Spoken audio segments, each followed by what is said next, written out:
시청자 여러분, 안녕하십니까? 6월 27일 굿모닝 NBA 시작합니다. 먼저 오늘의 주요 뉴스입니다. 장마전선이 남쪽으로 이동하면서 제주도에는 최고 200mm 이상의 많은 비가 내릴 것으로 보입니다. 이후 장마는 소강 상태를 보이다 모레부터 전국에, 토요일에는 남부지방과 제주에 다시 비가 내리겠습니다. 대통령실이 사교육 시장의 이권 카르텔과 관련해 사법적인 조치가 필요하면 생각해 볼 수 있다고 밝혔습니다. 교육부는 26조 원까지 치솟은 사교육비 경감 대책을 발표했습니다.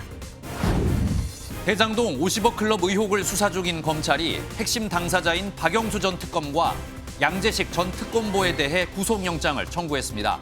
검찰 수사가 시작된 지 1년 8개월 만입니다. 푸틴 대통령이 용병기업 바그너 그룹의 반란 사태는 실패할 수밖에 없는 운명이었다고 처음으로 입장을 밝혔습니다. 바그너 그룹의 수장인 프리고진은 불의 때문에 이번 사태를 일으켰다고 주장했습니다. 국회 윤리심사자문위원회가 호인 논란을 일으킨 김남국 의원의 징계 문제를 논의했지만 결정을 보류했습니다. 자문위는 김 의원에게 거래 내역을 내라며 다음 달 3일 다시 회의를 열기로 했습니다. 윤석열 정부 국정과제로 추진된 만나이 통일법이 내일부터 시행됩니다. 생일이 지났다면 1년을 빼고 생일이 안 지났다면 2년을 빼면 돼 모든 국민이 현재 나이에서 1에서 2년이 줄어듭니다. 중부지방에 많은 비를 뿌린 장마 전선이 다시 남쪽으로 이동하면서 제주도에는 최고 200mm 이상의 많은 비가 내릴 것으로 보입니다. 장마는 오늘은 소강 상태를 보이다 모레 다시 본격적으로 시작된다고 합니다. 피해 없도록 미리 대비하셔야겠습니다. 오늘 첫 소식은 이규현 기자입니다. 붉게 표시된 비구름대가 경상남도를 관통합니다. 오늘 새벽 기상청의 장마전선 레이더 영상입니다. 중부지방에 비를 뿌리던 장마전선이 남쪽으로 옮겨가면서 남부 내륙에는 천둥번개를 동반한 시간당 10mm의 세찬 비가 내리고 있습니다. 제주도에는 오늘 하루 동안 최고 200mm 이상의 장대비가 쏟아질 것으로 예측됐고 충청과 남부 지역 이남 곳곳에도 최고 120mm 이상의 비가 내릴 것으로 전망됐습니다. 그 외에 제주도 남부지방은 28일까지 29일부터는 다시 정체전선이 활성화되며 전국에 비를 뿌릴 것으로 했습니다. 장맛비는 오늘 오후 그치면서 일부 지역은 폭염이 찾아오겠지만 모레부터는 다시 2차 장마가 예고됐습니다. 이때 형성되는 정체전선은 폭이 좁고 동서로 길게 형성될 것으로 보여 많은 양의 비가 좁은 지역에 강하게 쏟아질 가능성이 있습니다. 비가 그쳤다 내리기를 반복하며 계속 이어지기 때문에 비 예보에 더욱 주의를 기울일 필요가 있습니다. MBN 뉴스 이규현입니다. 대통령실은 사교육 시장의 이권 카르텔에 대해서 사법적인 조치도 생각할 수 있다고 밝혔습니다. 수능 문제 출제위원으로서의 비밀 유지 서약을 어기고 대형 입시 학원 등에서 모의고사 문제를 판매한 행위 등이 대상이 될 것으로 보입니다. 원중희 기자입니다. 교육부는 수능 출제위원들이 합숙 전 작성하는 서약서의 비밀 유지 조항에 주목하고 있습니다. 출제위원의 비밀 유지 의무 범위를 확대하고 위반 시에는 엄정 제재하여 사교육 시장과의 유착을 차단하겠습니다. 학원가에서는 출제위원으로 참여했던 인사가 모의고사 문제집을 만들어 팔고 있는데 이는 비밀 유지 조항 위반이라는 겁니다. 서약서에는 민형사상 책임뿐 아니라 수능 출제 참여 경력을 노출할 경우 하루당 50만 원씩 책임을 진다는 내용 등이 포함돼 있습니다. 다만 법적 처벌 규정이 강화된 지난 2016년 이전 출제위원들에 대해서는 조치에 한계가 있다는 지적도 나옵니다. 교육부는 이 같은 사례를 수집하기 위해 지난 22일 사교육 카르텔 부조리 신고센터를 설치했고 사흘 동안 44건이 접수됐습니다. 대통령실 핵심 관계자도 신고센터 제보에 주목하고 있다며 관계 당국에서 조치를 취할 부분은 취하고 사법적인 조치가 필요하다면 그 부분도 생각할 수 있다고 밝혔습니다. 대통령실은 현재의 사교육 시스템은 학생도 교사도 불행한데 학생들의 학력만 저하되는 시스템이라며 이를 개혁하려는 윤석열 정부의 방향은 맞다고 자신했습니다. MBN 뉴스 원중입니다. 또 정부는 최근 수능과 모의평가에 나왔던 초고난이도 문제, 이른바 킬러 문항들을 공개했습니다. 학교 교육만 받고서는 풀 수 없는 이런 문제들을 앞으로는 내지 않겠다고 강조했습니다. 어떤 문제들이 나왔는지 최돈희 기자가 살펴봤습니다. 인간의 인지 과정이 몸 바깥으로 확장된다는 로렌즈의 확장 인지 이론을 묻는 문제. 올 6월 모의평가 국어 문제로 지문 길이만 1,800자에 달하고 주체와 지각 등 난해한 철학 용어가 다수 사용됐습니다. 2023학년도 수능 문제, 복잡한 수학 공식과 그래프가 사용됐지만 국어 문제였습니다.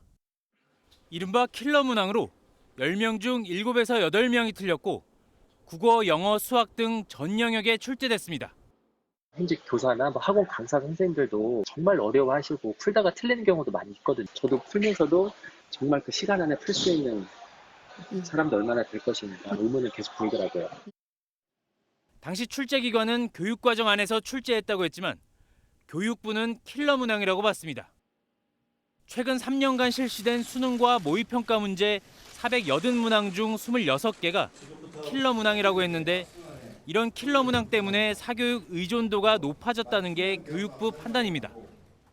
사교육에 적극 대응하여 공교육에 대한 신뢰를 회복하고자 합니다. 먼저 공정한 수능 평가를 실현하고 사교육 카르텔의 뿌리를 뽑겠습니다.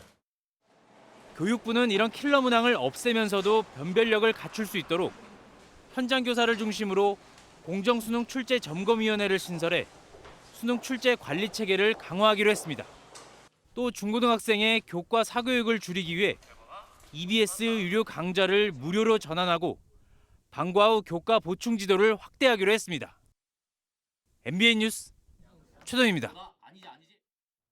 이른바 대장동 50억 클럽을 수사해온 검찰이 박영수 전 특별검사에 대해 구속영장을 청구했습니다. 이 박영수 전 특검의 최측근이자 대장동 일당과 우리은행 사이에서 실무를 담당한 양재식 변호사에 대해서도 함께 영장을 청구했습니다. 길기범 기자입니다. 대장동 50억 클럽 의혹을 수사 중인 검찰이 박영수 전 특별검사에 대한 구속영장을 청구했습니다. 지난 22일 박 전 특검을 소환 조사한 지 나흘 만입니다. 검찰은 박 전 특검이 우리은행 이사회 의장 재직 당시 김만배 씨 등 대장동 일당으로부터 청탁을 받은 것으로 의심하고 있습니다. 우리은행이 성남의뜰 컨소시엄에 투자를 하도록 도와주면 200억 상당의 땅과 상가 등을 주고 대한변협회장 선거자금까지 지원해주기로 약속받았다는 겁니다. 우리은행 참여는 끝내 불발됐지만 우리은행은 대신 1,500억 원 상당의 대출을 해주겠다며 여신 의향서를 제출했습니다. 검찰은 이 과정에 박 전 특검이 영향력을 행사한 것으로 보는데 그 대가로 5억 원을 수수하고 이외에도 50억 원 상당을 약속받은 것으로 의심하고 있습니다. 검찰은 또 대출 업무에 실무를 담당한 것으로 알려진 박 전 특검의 측근 양재식 변호사에 대해서도 함께 영장을 청구했습니다. 실제로 우리은행 컨소시엄 참여시키는데 역할 하셨나요? 박 전 특검은 지난 조사에서 모든 혐의를 부인한 것으로 알려졌습니다. 하지만 검찰 관계자는 조사와 압수수색 등을 통해 진상이 어느 정도 드러났다고 판단했다며 혐의 입증에 자신감을 내비쳤습니다. MBN 뉴스 길기범입니다. 러시아 푸틴 대통령이 이번 무장 반란 사태에 대해 실패할 수밖에 없는 운명이었다고 강조하며 본격적으로 사태 수습에 나섰습니다. 반란 후 처음으로 입장을 낸 바그너 그룹의 수장 프리고진은 불의 때문에 이번 사태를 일으켰다고 주장했습니다. 서영수 기자입니다. 대국민 연설에 나선 푸틴 대통령은 무장 반란은 어떻게든 진압됐을 것이라며 애초에 실패할 운명이었다고 주장했습니다. Эта гражданская солидарность показала, что любой шантаж, попытки устроить внутреннюю смуту обречены на провал. 반란 진압 후 처음으로 낸 입장에서 반란 시도는 불가능하다는 점을 강조하며 자신의 건재함을 과시한 겁니다. 반란을 주도한 프리고진을 향해서는 전쟁 중인 우크라이나 세력과 다름이 없는 조국의 배신자라고 비난했습니다. Однако организаторы мятежа, предав свою страну, свой народ, предали и тех, кого втянули в преступление, лгали им, толкали их на смерть под огонь. 프리고진도 반란 후 처음으로 입장을 내고 러시아군의 불의 때문에 반란을 시작했다고 주장했습니다. На то, чтобы не проявляли никакой агрессии, по нам был нанесен ракетный удар. И сразу после этого отработали вертолеты. 반란을 일으킨 건 바그너 그룹을 지키기 위해서였을 뿐 애초에 정권을 전복시킬 목적은 없었다는 입장입니다. 다만 자신이 어디에 있는지는 밝히지 않아 여전히 행방은 묘연한 상태입니다. 한편 러시아 외무부는 이번 사태에 서방 첩보기관이 연루됐는지 조사하고 있다며 외부 세력의 개입 가능성을 시사했습니다. MBN 뉴스 서영수입니다. 바이든 미국 대통령이 러시아 반란 사태에 서방이 관여했을 것이라는 주장을 직접 반박했습니다. 미국이 관여한 바가 없고 순전히 러시아 체제 내 투쟁의 일부라고 강조했습니다. 워싱턴에서 최중락 특파원입니다. 바이든 미국 대통령이 바그너 그룹의 반란 사태에 대해 처음으로 공개 언급에 나섰습니다. 러시아 정보기관이 바그너 그룹의 반란에 서방이 연루됐는지 조사에 나서자 직접 반박한 겁니다. We made clear that we were not involved. We had nothing to do with it. This was part of a struggle within the Russian system. 그러면서 미국도 러시아와 우크라이나에 미치는 영향 등 이번 사태의 여파를 계속 평가할 것이라고 밝혔습니다. It's still too early to reach a definitive conclusion about where this is going. The ultimate outcome of all this remains to be seen. 또한 러시아의 관여 주장을 의식한 듯 국가안보팀에 자세히 모니터링하고 매시간 보고와 다양한 시나리오에 대비할 것을 지시했습니다. 이번 사태에 대해 동맹국들과 완전한 조율이 중요하다며 우크라이나에 대한 지원도 재확인했습니다. 한편 미 국무부는 반란 사태가 바그너 그룹과 북한 간 무기 거래에 미칠 영향에 대해서는 어떻게 변화할지를 말하는 것은 시기상조라고 평가했습니다. 바이든 대통령이 반란 사태 관여 주장에 직접 반박하고 나선 것은 대립구도를 형성하려는 러시아의 의도에 말려들지 않겠다는 의미로 풀이됩니다. 워싱턴에서 MBN 뉴스 최중락입니다. 윤석열 대통령이 오는 29일쯤 신임 방송통신위원장과 통일부 장관 등 장관급 인사를 단행합니다. 특히 이동관 대외협력특보가 신임 방통위원장으로 유력한데 민주당은 청문회 공세를 예고했습니다. 황재현 기자가 보도합니다. 이르면 29일 단행될 장관급 교체 대상은 우선 방송통신위원장과 국민권익위원장입니다. 대통령실 핵심 관계자는 대통령 일정상 그 시기 발표를 할 것으로 보인다고 밝혔습니다. 가장 관심이 큰 신임 방통위원장에는 이동관 대통령실 대외협력특보가 사실상 내정됐습니다. 지명 전부터 이 특보 아들의 학교 폭력 의혹이 불거졌지만 대통령실 관계자는 청문회에서 소명이 가능한 수준이라고 밝혔습니다. 야당은 거세게 반발하며 청문회 공세를 예고했습니다. 국민도 언론인도 반대하는 5기 인사 이제 그만해야 합니다. 청문회를 치르지 않는 국민권익위원장에는 대검 중수부장 출신 김홍일 변호사가 유력합니다.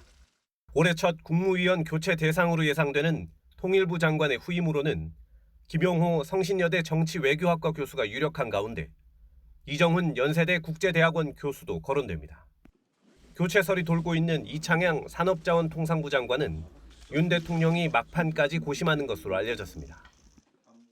이 밖에 같은 날 최대 10여 개 부처의 차관이 교체될 예정인데 윤 대통령은 대통령실 비서관을 3명 이상 보내면서 하반기 국정운영의 기틀을 잡는다는 계획입니다.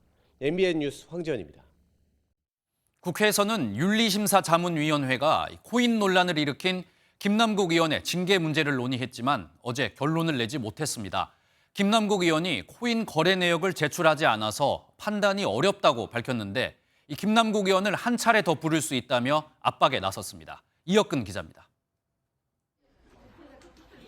국회 윤리특별위원회 윤리심사 자문위원들이 회의장을 빠져나옵니다.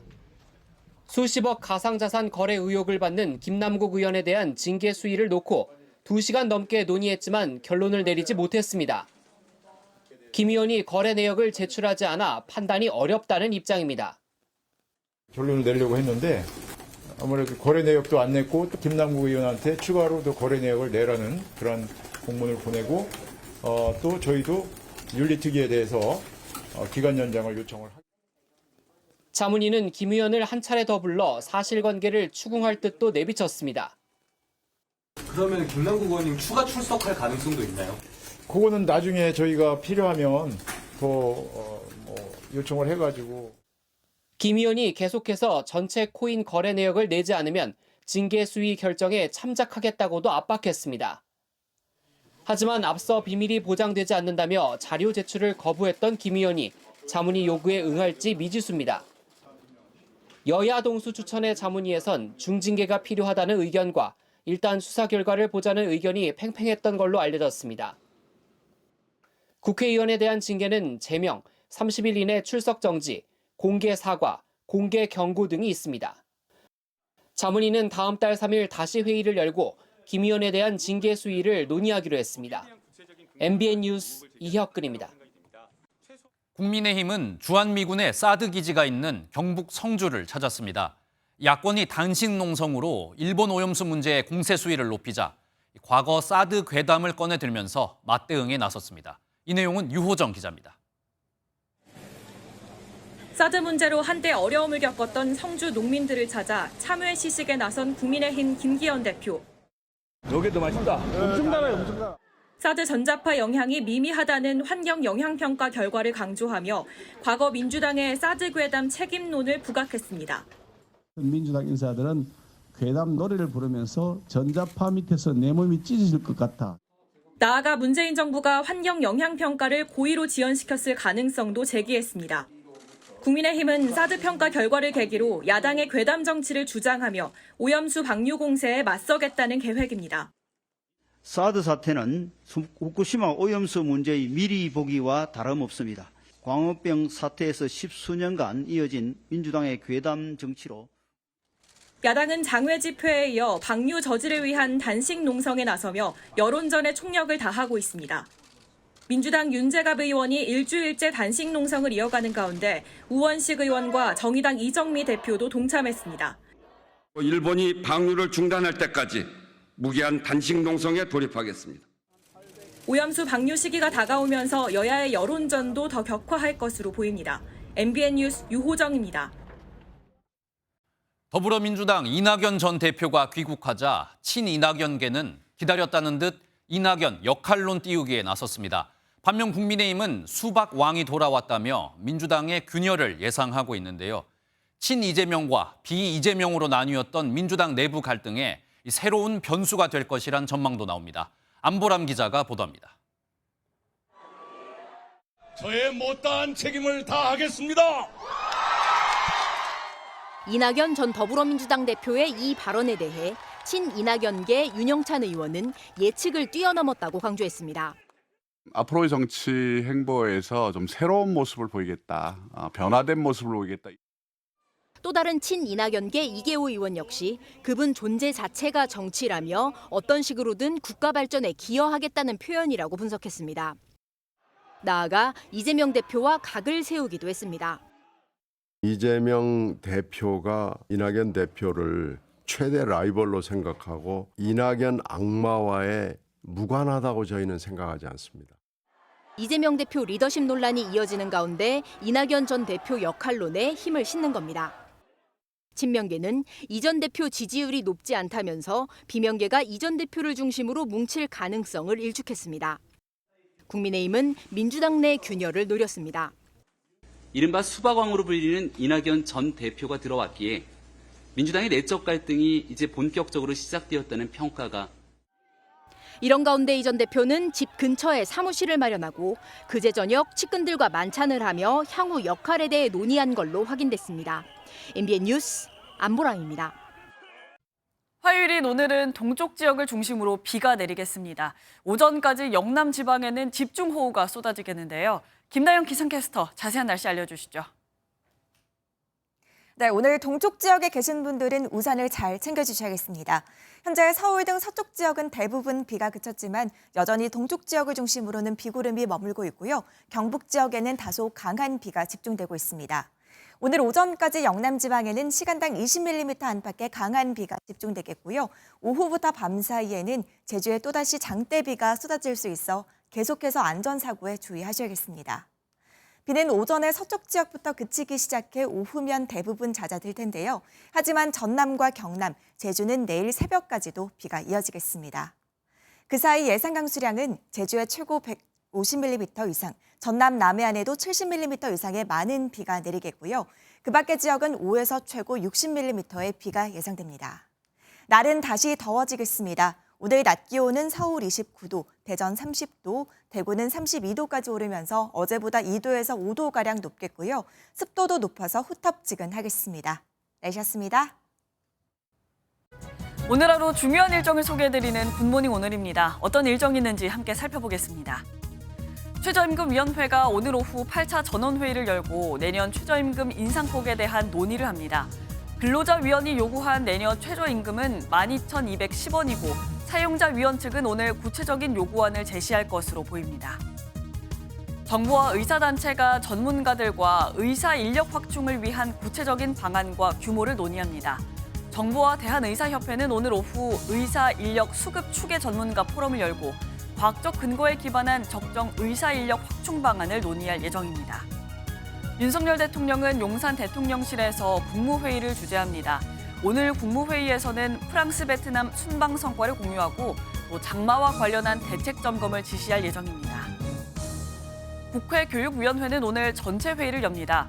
정부의 수능 킬러 문항 배제 방침과 신임 방송통신위원장으로 거론되고 있는 이동관 대통령실 대외협력특보에 아들 학교폭력 의혹을 놓고 여야의 공방이 예상됩니다.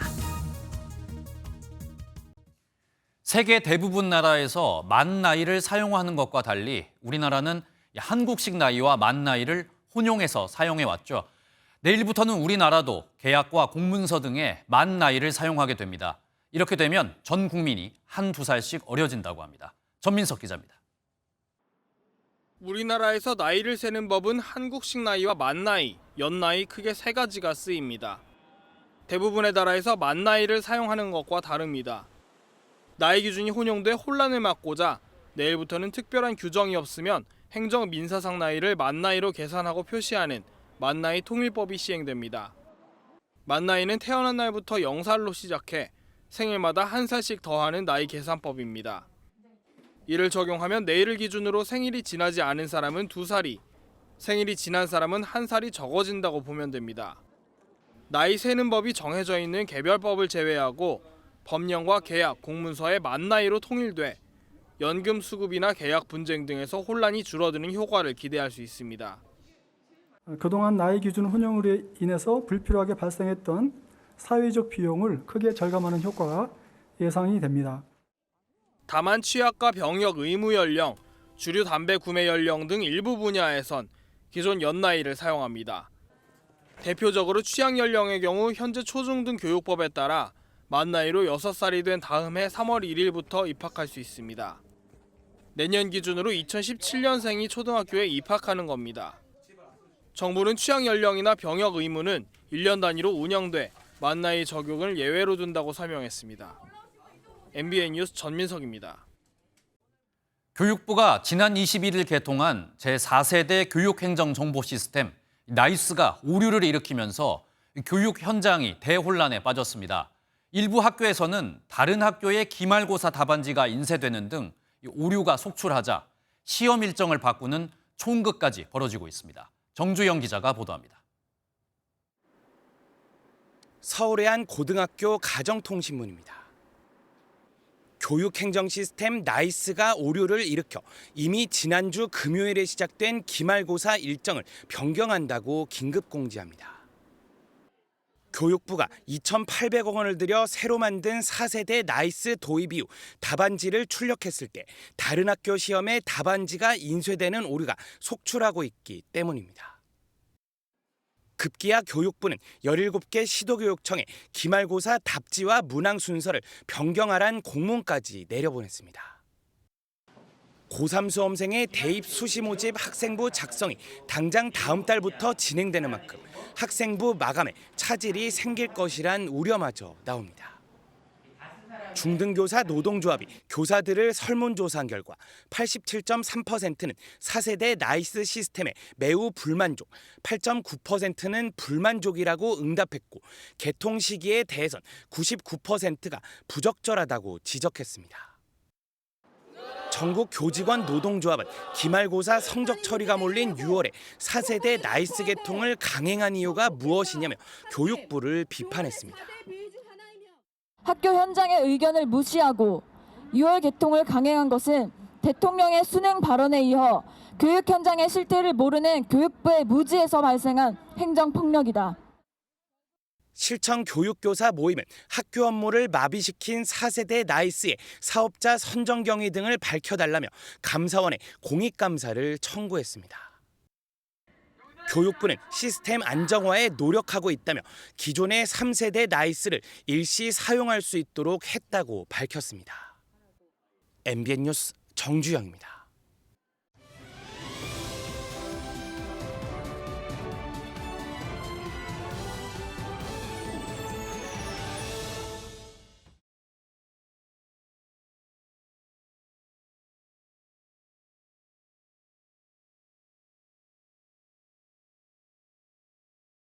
외교부에 있는 한국국제교류재단에서는 해마다 한국어 교수를 뽑아 해외 대학에 파견을 보냅니다. 한글의 세계화에 노력해달라는 의미인데요. 그런데 MBN 취재 결과 지난 3년간 자격 미달인 교수가 파견된 건수가 70여 건에 달하는 것으로 드러났습니다. 교수 한 명에게 1년간 1억 원가량의 세금이 들어가는데 자격 미달 교수들에게 혈세가 쓰였습니다. 김태희 기자의 단독 보도입니다. 한국국제교류재단 누리집에 나와 있는 한국어 객원교수 공모 안내문입니다. 국어국문학이나 국어교육학 박사학위를 소지하거나 같은 전공 석사학위만 있을 때 한국어 강의 경력 3년 이상이 기본 지원 요건입니다. MBN이 김상희 더불어민주당 의원실을 통해 확보한 자료에 따르면 지난 2020년부터 3년 동안 공고 자격에 맞지 않지만 채용된 사례가 70여 건으로 집계됐습니다. 종교학, 북한학, 명상학, 영문학, 경영학 등 기본 지원 요건에 해당하지 않는 전공자가 채용됐습니다.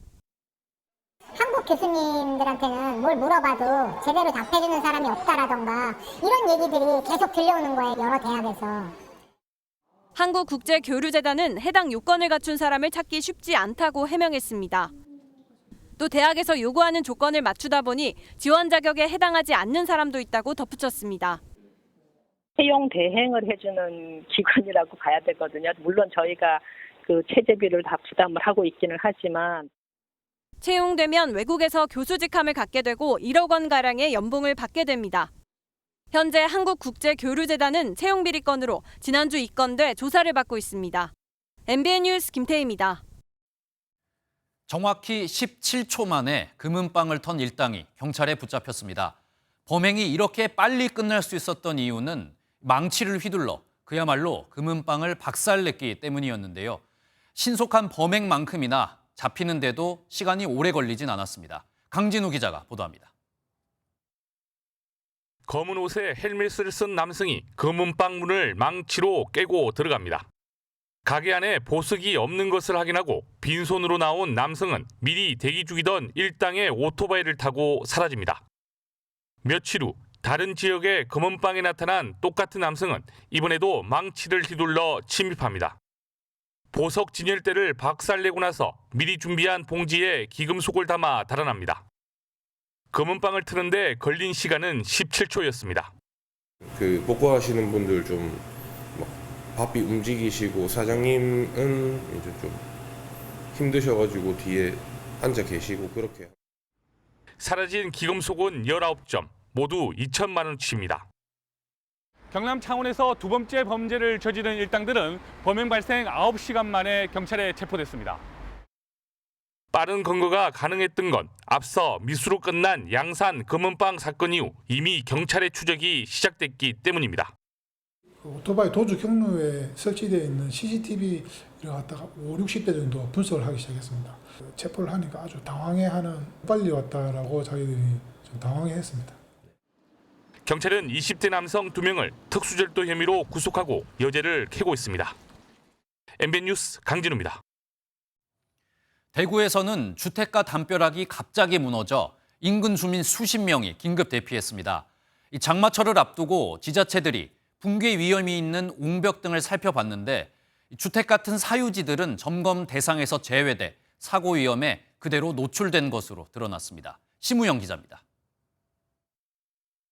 주차된 흰색 승용차가 심하게 흔들리더니 골목 전체가 뿌연 흙먼지로 뒤덮입니다. 잠시 후 놀란 주민들이 뛰쳐나오고 소방차가 현장에 도착합니다. 골목길에 있는 5m 높이 벽면이 폭탄을 맞은 듯 무너졌습니다. 소방관들이 현장을 확인하는 동안에도 토사가 쏟아져 아찔한 상황이 벌어집니다.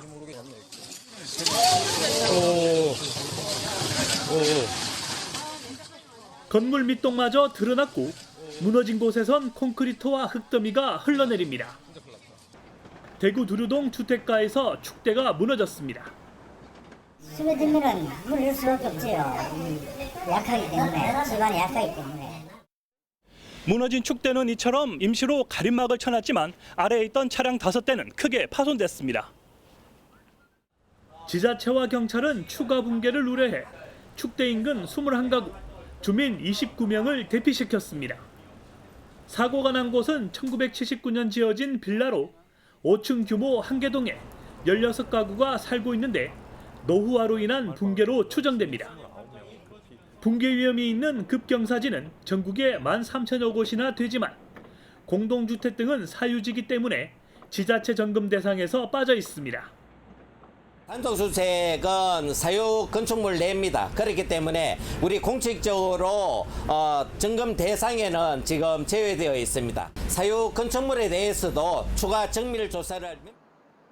관할구청은 이상 징후가 보여 신고하면 점검해서 소유자에게 보수를 공고하겠다는 입장입니다. 하지만 일각에서는 사유재산이라도 주민의 안전과 직결된 만큼 지자체가 점검폭을 넓히는 등 적극적인 행정을 펼쳐야 한다고 지적합니다. MBN 뉴스 심호영입니다.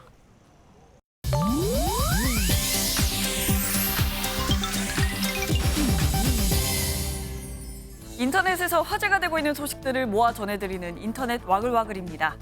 소녀시대 멤버 수용 씨가 6.25 참전 유공자 할아버지를 밝혀 화제입니다. 수용 씨는 어제 자신의 SNS에 6.25 참전 용사 새로운 제복을 자랑하시는 할아버지라는 글과 함께 사진 한 장을 게재했는데요. 바로 6.25 참전 유공자에게 제공된 영웅 제복을 들고 있는 수용 씨 할아버지의 모습이었습니다. 이 제복은 정부가 올해 참전 유공자들을 제대로 예우하고 또 명예를 드높이고자 마련한 기념복인데요. 수영 씨는 또 다른 게시글로 제가 사진 찍어드릴게요 할아버지라는 글과 잊지 않겠습니다, 고맙습니다, 6.25라는 이미지를 올려 존경심을 드러냈습니다. 누리꾼들은 할아버지를 자랑스러워하는 수영 씨의 모습에 훈훈한 반응을 보였습니다. 대한민국 축구대표팀 주장 손흥민 선수가 지하철역에서 특유의 찰칵 세리머니를 선보였습니다. 팬들이 준비한 자신의 생일 광고판에 직접 찾아가 인증샷을 남긴 건데요. 손흥민 선수는 어제 자신의 SNS에 광고판 앞에서 찰칵 세리머니를 취하며 소니 팬들이 최고지라는 글을 올려 팬들에게 감사를 전했습니다. 이 광고판은 팬들이 7월 8일인 손흥민 선수의 생일을 축하하기 위해 제작한 것으로 손흥민의 시대에 살고 있는 우리, 당신과 함께여서 행복합니다라는 문구와 유니폼을 입은 손 선수의 모습이 담겼는데요. 평소 다양한 방법으로 팬들을 챙기기로 유명한 손흥민 선수, 팬 서비스도 월드 클래스였습니다.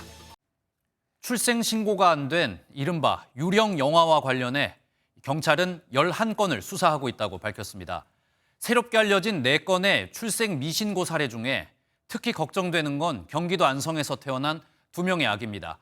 아이들의 생사는 물론 이 불법 체류자 신분인 엄마들의 소재도 파악이 안 되고 있습니다. 윤기란 기자가 보도합니다.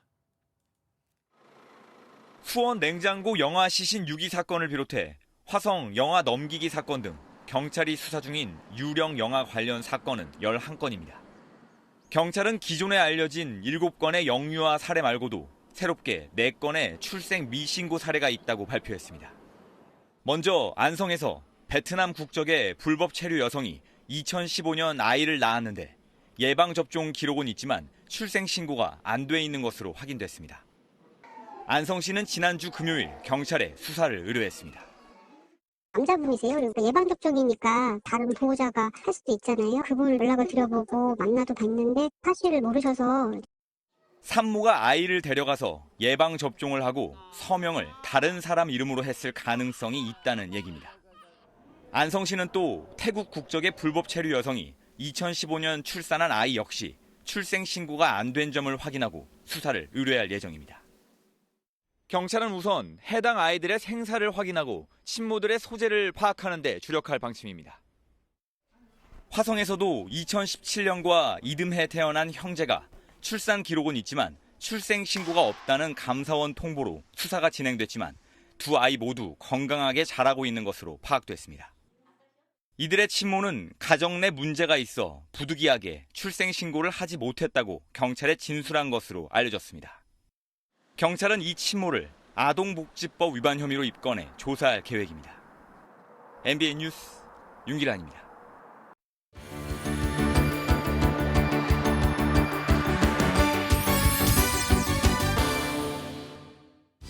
굿모닝 월드입니다. 아르헨티나의 국민 만화 캐릭터 마팔다를 아시나요? 인기 만화 피너츠와도 종종 비교되곤 했는데요. 연재 중단 50주년을 맞아 아주 특별한 소녀상이 공개됐습니다. 천을 걷어내자 환호성과 함께 유쾌한 모습의 소녀상이 공개됩니다. 소녀의 이름은 마팔다. 동명의 아르헨티나 국민 만화 주인공이자 세계적으로 큰 인기를 얻은 캐릭터입니다. 마지막 출간 50주년을 기념해 남미 곳곳에서 소녀를 추억하는 행사가 열렸는데요. 베네수엘라 카라카스에 설치된 마팔다, 이번이 7번째 조각상입니다. 수프를 싫어하는 6살 소녀 마팔다. 때묻지 않은 시선으로 아르헨티나 군부 독재를 비롯해 1960, 70년대 정치 사회 문제를 풍자하며 큰 사랑을 받았는데요. 그 시절 사랑한 소녀와 함께 모처럼 동심에 흠뻑 젖은 어른들이었습니다. 다양한 목소리를 내는 곳곳의 시위 현장, 이 시간에 여러 차례 소개해드리고 있는데요. 이번엔 아주 귀여운 친구들도 함께했답니다. 수천 명이 거리로 나선 멕시코시티로 가봅니다. 멕시코의 멕시코시티. 수천 명의 사람, 그리고 동물들도 함께 거리에 나섰습니다. 팻말을 높이 든 소녀, 목에 건 채 동행하는 반려견, 이들의 메시지는 명확합니다. 바로 목소리를 내지 못한 채 학대받는 동물들을 지키자는 겁니다. 이미 존재하는 동물보호 관련법을 그저 잘 지키자는 게 주최 측의 주장인데요. 농장 동물들이 처한 열악한 환경 개선을 요구하는 한편 투우에 반대하며 목소리를 모은 사람들도 있었습니다. 다양한 이야기가 존중받고 동물과의 공존을 모색할 기회가 되길 바랍니다. 이번엔 이색적이지만 꽤 전통적인 방식의 힘겨루기 현장입니다. 남자들이라면 그 어느 때보다 힘을 내고 싶을 상황. 하지만 몸이 마음처럼 잘 따라주지 않는 모양인데요. 캐나다 버나비로 갑니다. 헬멧을 쓴 여성을 들쳐업고 달리는 남자들. 장애물을 넘다가 넘어지기도 하고요. 옆으로도 들고 거꾸로도 업고 그야말로 이고 지고 안간힘했습니다. 핀란드 전통 축제로 알려진 이른바 아내업기 대회에 나선 참가자들입니다. 아내업기라고는 하지만 결혼한 사이가 아니어도 무방하다고 하는데요. 상대를 업은 채 장애물을 빠르게 통과하는 것으로 승부를 내는 방식입니다. 영예 우승자들에게는 한참 먹고도 남을 양의 맥주가 상품으로 주어지는데요. 춤추고 노래하는 참가자들, 승패와 상관없이 축제를 만끽하는 모습이 그저 즐겁습니다. 굿모닝 월드였습니다.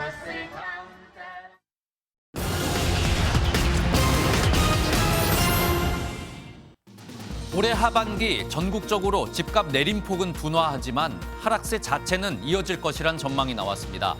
한국건설산업연구원은 하반기 주택가격이 0.7% 하락해 올해 총 4.8%의 하락을 예상했습니다. 특히 비수도권 집값이 하락하고 전셋값도 입주 물량 영향 등으로 내림세가 계속될 것으로 보입니다. 전기차 이용이 최근 5년간 연평균 46%씩 증가했던 것으로 조사됐습니다. BC카드 조사 결과 전기차 충전소에서 1회 이상 결제한 고객 수는 지난 2019년과 비교했을 때 4배 이상 늘었습니다. 월 평균 전기차 충전소 방문 횟수는 6.4회로 주유소보다 2배 많았지만 건당 평균 이용액은 10,000원 수준으로 저렴했습니다. 후쿠시마 원전 오염수 방류 문제로 소금은 물론 다시마와 미역 같은 해조류 매출도 늘고 있는 것으로 나타났습니다. 이마트의 경우 지난 12일부터 25일까지 소금 매출은 지난해 같은 기간보다 156% 증가했고 다시마와 미역 등 저장이 가능한 해조류 매출도 각각 92%와 69% 늘었습니다. 롯데마트에서도 같은 기간 소금 매출이 150%, 다시마와 미역, 김 등의 매출은 20% 이상 증가했습니다. 굿모닝 경제였습니다. 경기 부진 등의 여파로 자영업자의 대출 연체율이 1%를 넘어섰습니다. 코로나 사태 직전 수준을 넘어서 무려 8년 만에 최고 수준인데요. 9월부터는 코로나 때 시행됐던 이자와 원금 상환 유예 조치가 끝나기 때문에 상황은 더 나빠질 거란 우려가 나오고 있습니다. 최은미 기자입니다. 서울의 한 먹자골목. 저녁 장사를 준비하고 있지만 치솟는 물가에 소비까지 얼어붙으며 한숨이 먼저 나옵니다. 공급 물가라든가 원가가 제일 많이 올라서 자영업자들은 되게 힘들어요. 모아봐야 힘들고 인건비도 많이 나가고 장사가 다 인건비 싸움이니까 결국. 한국은행에 따르면 1분기 기준 자영업자의 전체 금융기관 대출 잔액은 1,033조 7천억 원으로 사상 최대 기록을 다시 썼습니다. 연체율 상승 속도도 가팔라졌습니다. 자영업자의 전체 금융기관 연체율은 1.00%로 8년 만에 최대 폭의 상승률을 기록했습니다. 빚으로 돌려막기를 하다 보니 결국은 신용등급이 나빠도 대출이 가능한 비은행권으로 쏠림 현상이 나타났고 이들 이금융권의 연체율이 빠르게 올라가고 있는 겁니다. 은행권은 0.37%인 반면 비은행권은 2.52%로 지난해 4분기와 비교해 은행에서 0.11%포인트 오르는 동안 비은행권에서는 0.92%포인트 급등했습니다. 문제는 갈수록 상황이 더 나빠질 거라는 점입니다. 코로나19로 인한 정부 차원의 금융 지원이 9월 말부터 종료되기 시작하면 저축은행부터 시작해 대규모 부실이 현실화할 것이라는 분석입니다. 현재의 경기 침체가 곧 개선되지 않는 상황이 지연될 경우에 상황이 악화되면서 금융기관들도 어려움을 겪을 가능성이 있어서 이에 대한 대비가 필요한 것으로. 금융 지원을 더 늘리는 등 정부와 금융기관의 선제적인 조치가 필요하다는 목소리가 나오고 있습니다. MBN 뉴스 최은미입니다. 로봇의 한계는 어디까지일까요? 국내 최초의 로봇 지휘자가 이번 주 금요일 데뷔 무대를 앞두고 있는데요. 연습 현장에 정설민 기자가 다녀왔습니다. 빠르고 활기찬 음악, 몽골 대추원의 말발굽 소리가 들리는 듯합니다. 지휘봉을 잡은 건 바로 로봇. 아무리 빠른 곡도 박자를 놓치지 않습니다. 이번엔 인간과 로봇 지휘자가 함께 무대에 섰습니다. 악보도 없는 곡. 인간은 연주자와 교감하며 즉흥적으로 음악을 만들어가고 로봇은 흔들림 없이 정해진 박자를 안내합니다. 단순한 지휘 동작만이 나올 것이라는 상상과 달리 굉장히 정교한 동작들이 나와서 로봇이 지휘자를 대체할 수 있을까 질문에서 탄생한 에버6.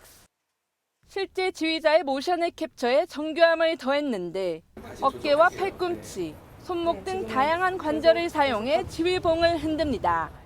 사람이 지휘하는 그런 빠른 동작을 로봇이 따라갈 수가 없었기 때문에 일단 최적화를 하면서 어느 정도 뭐 진동이나 이런 건 있지만 저희가 구현하려고. 다만 듣지도 배려하지도 못하는 로봇 지휘자는 여전히 갈 길이 멉니다. 호흡이 당연하게 여겨지는 것들인데 그 호흡이 없다 보니까 에버6가 정확하게 가고 있는데 그게 너무너무 불편한 거예요. 국내 최초의 로봇 지휘자가 인간과 함께 아름다운 하모니를 만들어낼지 관심이 쏠리고 있습니다. MBN 뉴스 정설민입니다. 대만 총통 선거가 200일 앞으로 다가왔습니다. 선거 결과에 따라 중국과 대만 관계는 물론 동북아 정세가 크게 요동칠 것으로 보입니다. 베이징 윤석정 특파원이 보도합니다. 내년 1월 13일 치러지는 대만 총통 선거에선 후보 3명이 경쟁을 벌이고 있습니다. 특히 최근엔 제3당 후보가 1위를 기록하는 여론조사가 나오는 등 혼전 양상입니다. 대만 TVBS 방송이 지난 14일에서 16일 20세 이상 1,080명을 대상으로 유무선으로 시행한 조사에서 민중당 커원저 후보가 33%의 지지율로 오차 범위 내 1위를 차지했습니다. 이어 집권 민진당 라이칭더 후보가 30%, 제1야당인 국민당 허우유이 후보는 23%를 나타냈습니다. 친미, 친중 대립에 지친 대만 국민이 중립 성향 후보에 눈길을 주는 가운데 선거 결과에 따른 다양한 시나리오가 가능합니다.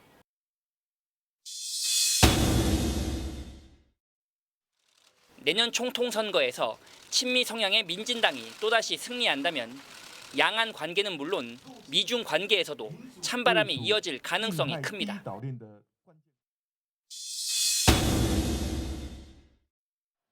반면 친중 성향의 국민당이 집권하면 중국과의 관계는 좋아질 수 있겠지만 대만 해협의 현상 유지를 바라는 미국의 속내는 불편해질 수 있습니다. 국민당 후보에 대한 여론이 좋지 않으면 중국 정부로서는 민진당의 재집권을 막기 위해 중도 성향인 민중당 후보 지원에 나설 가능성도 배제할 수 없습니다. 문제는 선거 결과가 어떻게 나오더라도 국제 정세에 가장 큰 영향을 미치는 중국과 미국의 관계가 순탄치 않을 가능성이 크다는 부분입니다. 베이징에서 MBN 뉴스 윤석정입니다. 오늘 동쪽 지역에 계신 분들은 우산을 잘 챙겨주셔야겠습니다. 현재 서울 등 서쪽 지역은 대부분 비가 그쳤지만 동쪽 지역을 중심으로는 여전히 비구름이 머물고 있고요. 오늘 영남 지역은 오전까지, 제주는 오후부터 밤 사이 시간당 20에서 30mm 안팎의 강한 비가 쏟아질 수 있어 계속해서 안전사고에 주의하셔야겠습니다. 비는 오전에 서쪽 지역부터 그치기 시작해 오후면 대부분 잦아들겠지만 전남과 경남, 제주는 내일 새벽까지도 비가 이어지겠습니다. 그 사이 예상 강수량은 제주에 최고 150mm 이상, 전남 남해안에도 70mm 이상의 많은 비가 내리겠고요. 그 밖의 지역은 5에서 최고 60mm가 예상됩니다. 오늘 종일 하늘빛이 흐리겠고요. 강원 영동 지역은 초속 15m 이상의 강한 바람이 불겠습니다. 제주 산지에도 강풍주의보가 내려진 가운데 오늘 오전까지 강한 바람에 주의하셔야겠습니다. 이 시각 현재 기온 보겠습니다. 서울 21.5도, 부산은 23.1도 나타내고 있고요. 낮 기온은 서울 29도, 대전 30도, 대구는 32도까지 오르면서 어제보다 2도에서 5도가량 높겠고요. 습도도 높아서 후텁지근하겠습니다. 내일은 대기 불안정으로 인해 내륙 곳곳에 요란한 소나기가 지나겠고요. 모레는 다시 정체전선이 북상하면서 전국에 비를 뿌리겠습니다. 날씨였습니다. 화요일 아침 굿모닝 MBN 마칩니다. 함께해 주신 여러분 고맙습니다.